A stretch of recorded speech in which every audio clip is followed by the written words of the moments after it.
René Guénon, Introduction générale à l'étude des doctrines hindoues. Troisième partie, les doctrines hindoues. Chapitre 9, le Nyaya.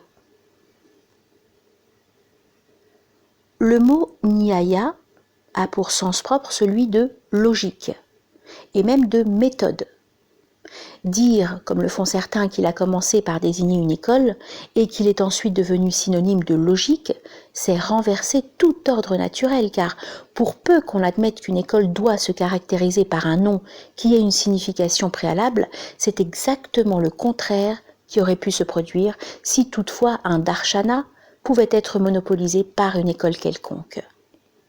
En fait, c'est bien de logique qu'il s'agit, et qu'il s'est toujours agi pour ce qui est du darshana en question, dont le développement est attribué à Gautama, mais sans que ce nom, qui fut commun à nombre de personnages et même de familles de l'Inde antique, et qui n'est d'ailleurs accompagné ici d'aucune indication biographique, si vague qu'elle soit, puisse être apportée à une individualité précise.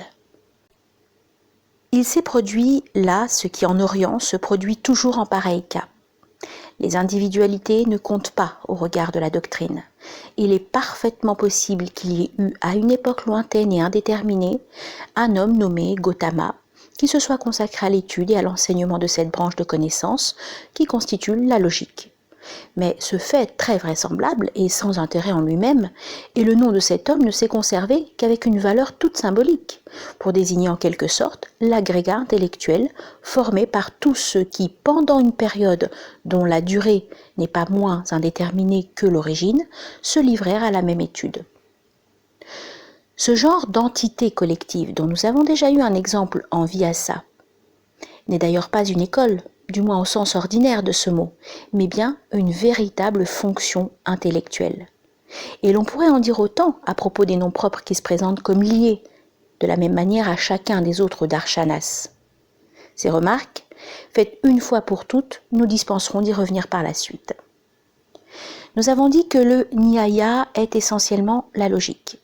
Mais nous devons ajouter que ce terme a ici une acception moins restreinte que chez les Occidentaux, et cela parce que ce qu'il désigne, au lieu d'être conçu comme une partie de la philosophie, l'est comme un point de vue de la doctrine totale, échappant à l'étroite spécialisation qui est inévitable pour la logique envisagée en mode philosophique, et n'ayant d'ailleurs à s'intégrer à aucun système.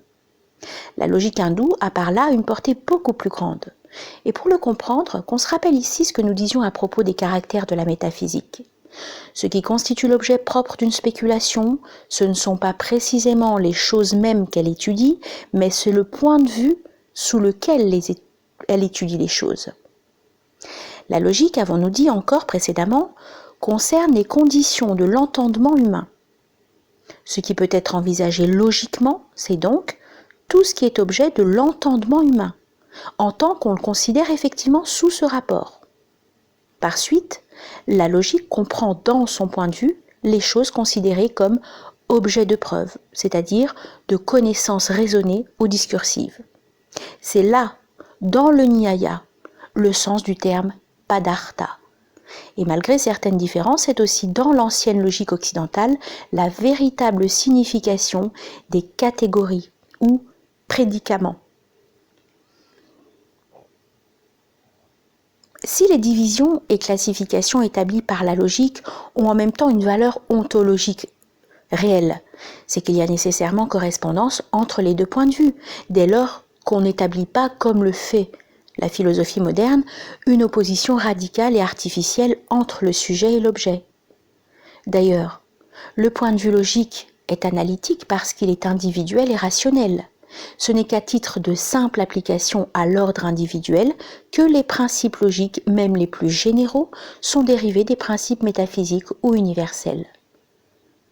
Le Nyaya distingue 16 padarthas, dont le premier est appelé pramana, mot qui a le sens habituel de preuve et qu'on traduit même souvent par évidence.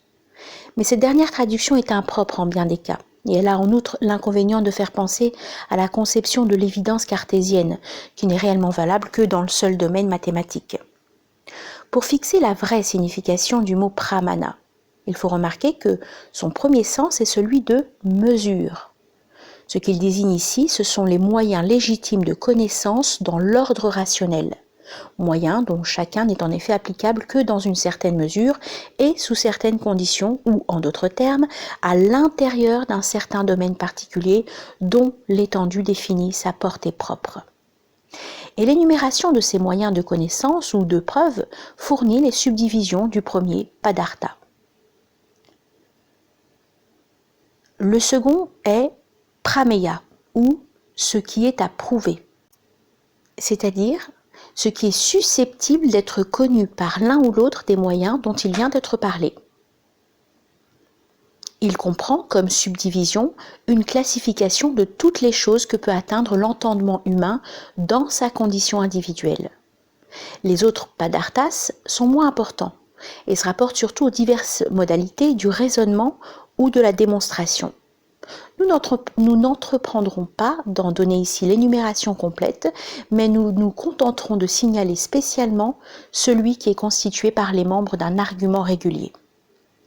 L'argument dont il s'agit, qui est appelé Nyaya, dans une acception secondaire et restreinte de ce terme, ce qui est en somme le type de la démonstration méthodique, comporte sous sa forme entièrement développée 5 avayavas, membres ou parties constitutives. Pratijna, la proposition ou l'assertion qu'il s'agit de prouver. Hetu, la raison justificative de cette assertion. Udaharana, l'exemple venant à l'appui de cette raison, et lui servant d'illustration en quelque sorte, en rappelant un cas ordinairement connu. Upanaya, l'application au cas spécial qui est en question, celui de la proposition énoncée tout d'abord. Et enfin, Nigamana, le résultat ou la conclusion qui est l'affirmation définitive de cette même proposition comme démontrée. Telle est la forme complète de l'argument démonstratif. Mais on lui donne aussi parfois des formes simplifiées et abrégées, comportant seulement soit les 3 premiers membres, soit les 3 derniers. Sous cette dernière forme en particulier, il présente une ressemblance très nette avec le syllogisme, tel qu'Aristote en a établi la théorie.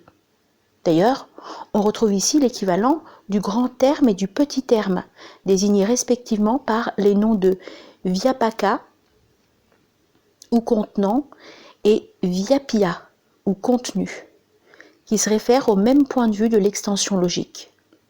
Quant au moyen terme, son rôle est rempli par la raison, hetu, qui est appelée aussi linga, ou signe permettant de reconnaître la vyapti, c'est-à-dire la liaison invariable qui existe entre le contenant et le contenu. Toutefois, ces analogies incontestables, qui donnent à penser comme une hypothèse au moins vraisemblable qu'Aristote a pu avoir quelques connaissances du Nyaya, ne doivent pas faire oublier que, comme nous l'avons déjà indiqué, il subsiste des différences essentielles entre les deux points de vue. Tandis que le syllogisme grec ne porte en somme que sur les concepts ou sur les notions des choses, l'argument hindou porte plus directement sur les choses elles-mêmes. Cette dernière observation appelle quelques explications. Et tout d'abord, il est évident qu'elle concerne non la forme extérieure du raisonnement, qui peut être à peu près identique dans les deux cas, mais le fond même de ce qui est impliqué. Nous avons dit que la séparation et l'opposition du sujet et de l'objet sont toutes spéciales à la philosophie moderne. Mais chez les Grecs, la distinction entre la chose et sa notion allait un peu trop loin, en ce sens que la logique envisageait exclusivement les rapports entre les notions, comme si les choses ne nous étaient connues qu'à travers celles-ci. Sans doute, la connaissance rationnelle est bien une connaissance indirecte, c'est pourquoi elle est susceptible d'erreur. Mais pourtant, si elle n'atteignait pas les choses mêmes dans une certaine mesure, elle serait entièrement illusoire et ne serait vraiment une connaissance à aucun degré. Si donc, sous le mode rationnel, on peut dire que nous connaissons un objet par l'intermédiaire de sa notion, c'est que cette notion est encore quelque chose de l'objet, qu'elle participe de sa nature en l'exprimant par rapport à nous. C'est pourquoi la logique hindoue envisage non pas seulement la façon dont nous concevons les choses, mais bien les choses en tant qu'elles sont conçues par nous. notre conception étant véritablement inséparable de son objet, sans quoi elle ne serait rien de réel. Et à cet égard, la définition scolastique de la vérité comme adequatio, rei et intellectus, à tous les degrés de la connaissance, est, en Occident, ce qui se rapproche le plus de la position des doctrines traditionnelles de l'Orient. Parce que, quel est ce qu'il y a de plus conforme aux données de la métaphysique pure? D'ailleurs, la doctrine scolastique, tout en continuant celle d'Aristote dans ses grandes lignes, l'a corrigée et complétée sur bien des points. Il est regrettable qu'elle ne soit pas parvenue à s'affranchir entièrement des limitations qui étaient l'héritage de la mentalité hellénique, et aussi qu'elle ne semble pas avoir pénétré les conséquences profondes du principe déjà posé par Aristote de l'identification par la connaissance.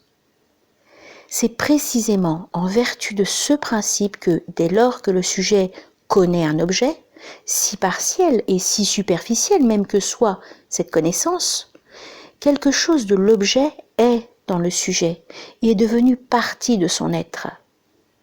Quel que soit l'aspect sous lequel nous envisageons les choses, ce sont bien toujours les choses mêmes que nous atteignons, au moins sous un certain rapport, qui forment en tout cas un de leurs attributs, c'est-à-dire un des éléments constitutifs de leur essence. Admettons, si l'on y tient, que ce soit là du réalisme. La vérité est que les choses sont ainsi, et le mot n'y fait rien. Mais en toute rigueur, les points de vue spéciaux du réalisme et de l'idéalisme, avec l'opposition systématique que dénote leur corrélation, ne s'appliquent point ici, où nous sommes bien au-delà du domaine borné de la pensée philosophique. Du reste, il ne faut perdre de vue que l'acte de la connaissance présente deux faces inséparables. S'il est identification du sujet à l'objet, il est aussi, et par là même, assimilation de l'objet par le sujet. En atteignant les choses dans leur essence, nous les réalisons. Dans toute la force de ce mot, comme des états ou des modalités de notre être propre. Et si l'idée, selon la mesure où elle est vraie et adéquate, participe de la nature de la chose, c'est que, inversement, la chose elle-même participe aussi de la nature de l'idée. Au fond, il n'y a pas deux mondes séparés et radicalement hétérogènes, tels que les suppose la philosophie moderne en les qualifiant de subjectifs et d'objectifs, ou même superposés à la façon du monde intelligible et du monde sensible de Platon, mais, comme le disent les Arabes, l'existence est unique, et tout ce qu'elle contient n'est que la manifestation sous des modes multiples d'un seul et même principe qui est l'être universel.